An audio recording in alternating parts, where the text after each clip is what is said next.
Hey, thanks for being here. Today I'm gonna show you this ranunculus. I have tried so hard to record this without laughing, but I can't do it because it's ridiculous. Like, who names a flower ranunculus? Anyway, here it is. So most of this is just using an open wheel stitch. I'm just gonna begin with using my French knots to fill in the center before we get started. So I've got a size 22 chenille needle with 6 strands of thread in this nice, lovely little light green color. And I'm just gonna fill in the whole center here.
Now that I've got all my French knots, I'm switching to 6 strands of the light pink thread, and I'm going to add the spokes. I'm using that same size 22 chenille needle for this. I'm just going to use a straight stitch to add the spokes to the open wheel before I begin weaving my thread through all the spokes.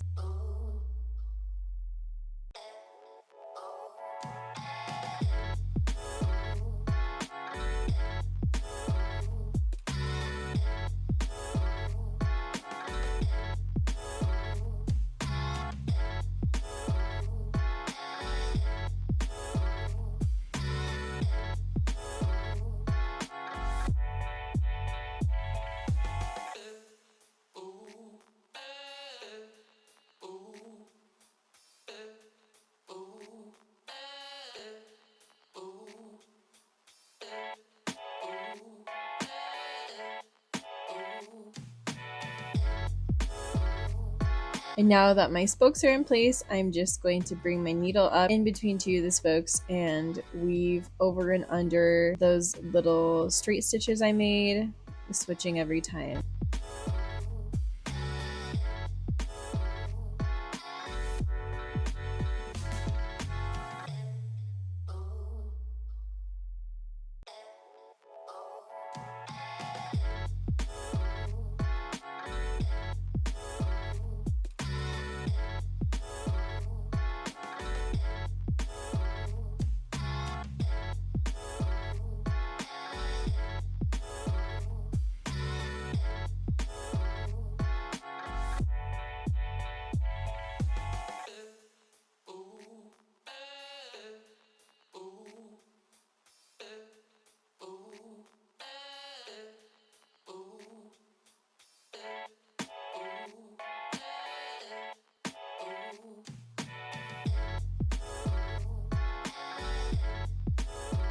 So when you get to about 3/4 of the way filled, that's when you're gonna switch to the second shade of pink you want to add to this. It's just gonna give us an extra layer of dimension. It's going to, these contrasting colors will shade together nicely. So I'm just bringing it up through two of the spokes and repeating that same pattern as before. So weaving my thread over and under each of the spokes.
And when I'm finished, I like to add some straight stitches around the edges just because I don't like the spokes to be visible and I'm not super great at covering them. So I just use a couple extra stitches at the end to fill those in to make sure I've got all my bases covered.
And there you have it. There's that ridiculous flower that turned out so pretty. Thanks for joining me. I'll see you again next time.